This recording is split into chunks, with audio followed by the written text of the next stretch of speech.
Hey guys, this is YouTube Grudge, and I thought that today I would do a slightly different review video. Now, I'm always very grateful for anyone that watches my channel, you guys know that. But I figured, because I haven't recorded everything that the game has to offer, and anyone who's a regular player knows that. So I decided to do a bit of a review.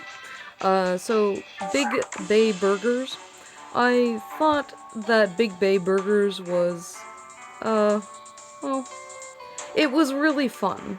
I don't know why these are blue instead of gold, I'm not really sure. But anyway, I thought it was really fun, really simple, really easy to navigate. It was, yeah, obviously, none of the upgrades were too expensive because they had to ease you into the game. Okay, so Pizza Paisan, also a really good one, also, and didn't have any desserts. I can't remember, the Burger Bay had only just the ice cream, which I found to be a pain in the ass occasionally. But Pizza Paisan doesn't have any desserts, which I found a refreshing change because they were out around the same time. Okay, so Delici and Chips. These all, I don't think that I've done much or any videos on any of these that I'm going to be talking about. So Delici and Chips. I found the Delici and Chips system to be difficult for me at first until I got some upgrades to make to make it work a little bit better. I'm not really sure how to show it. Maybe I'll just show you guys in gameplay what I mean. I found one aspect of it to be kinda difficult for me. And that was this one. This. When it was really slow at the beginning, I didn't know, I mean, it was extremely difficult for me to cope with, especially because I wasn't very good at the controls, and, you know, it was one of the first times I had actually played any games that, outside of Cooking Dash, that I had to actually wait for several customers to be able to be done, to be able to, well, to get done, to be able to, serve. Well, actually, they didn't have that in this game. They had, one customer serve at a time, and that's how the game was played. What I was used to was Cooking Dash, where you actually had, every person that came in, left alone, and if you could do it quickly enough, then you could do multiple serves, and all that stuff. But, yeah. It's slightly different in that, you know... I'm sorry, I just had a tooth extracted, so I'm on pain pills. So, I'm sorry if I get a little bit weird, and plus I'm also playing the game in the background, as you can see. So, yeah, the difference between this and Cooking Dash is Cooking Dash requires the entire meal all at once, while this does not require the entire meal at once. You can just do part of the meal at any time that you have it, but in Cooking Dash, you could only give the drinks separate from, you could only put the drinks separate from the rest of the entree. Basically, you had to serve it all together. And I didn't enjoy that as much as, as much as I thought I did at first, because I liked the challenge. But what I didn't like about it, I'm sorry, I wasn't even trying to get a good score at that point, but what I didn't like about it was the fact that you had to have everything done all at once. What I like about Ramsay Dash is it does have every component that gets done, you just put out, and you don't have to worry about it. Anyway, but specifically for what I was saying about the Delici and Chips one, was the fact that when you press that button, like I just did at the beginning of the round, it only had one item per bin, and you had to, or whenever you used it, and it was really slow, and it was just, I really didn't like it, so I didn't actually game capture it, I didn't think about it. Yeah, I'm sorry, it's a little bit of a ramble. Anyway, Lucky Languisa, similar kind of thing. I had to grab multiple different kinds of seafood. I'll just show you season 1, episode 1, what that what the venue looks like. Actually, fuck it, this one. Yeah, what the venue looks like and what everything kind of looks like in the background, because I really didn't do a lot of stuff. The burger bay is just straight up just like your grill in the center, you know, things like that. Anyway, yeah, the game starts out all basic like this, but then as everything opens up, it becomes more and more difficult to get things right. The good thing about this level, though, is that you could leave the seafood in the pots and it wouldn't burn, which is really cool for a gaming experience. So, yeah, I like that aspect of it, that I didn't have to grab everything immediately all at once. So it made this one a little bit easier, but because of the complicated toppings that appear on the top, I mean in front of the cooker girl in the center, it became a lot harder for me to do as it went on. Like I said, I didn't really think about recording this one, but yeah, it has several different things, especially like caviar and different kinds of soups and whatnot. So this is one of those. Those are two venues that I personally enjoyed myself. And, you know, I really do enjoy this game. As you can see, I have 5 stars on a lot of things, and I really work at it until I really, you know, I get to the end. Anyway, Prado Toscano, I found that I didn't enjoy it as much, because of the different, you had to blend everything together.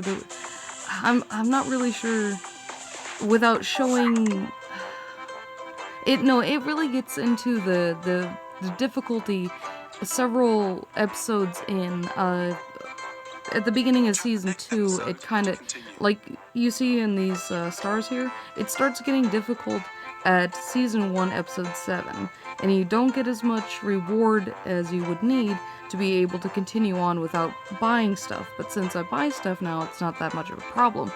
But this is where I stopped, right here, with just playing by myself. And yeah, I recently redid a couple of the...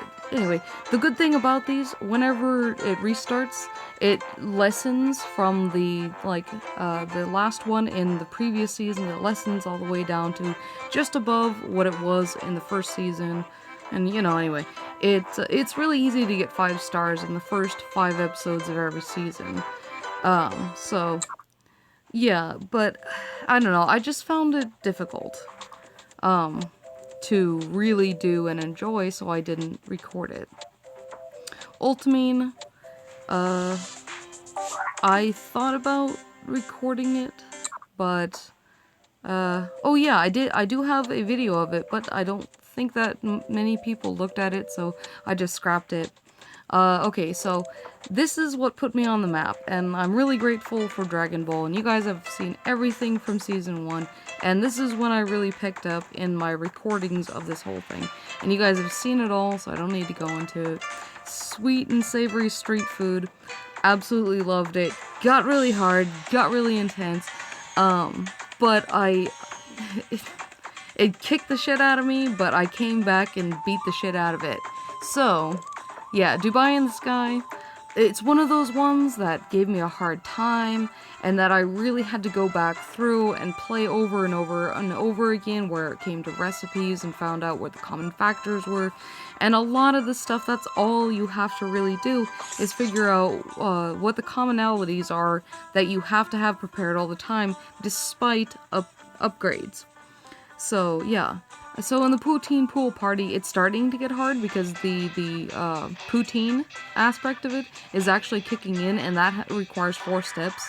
And 4-step items without really good upgrades really just makes one want to pull their hair out. And since I have long, luscious hair, I don't want to do that.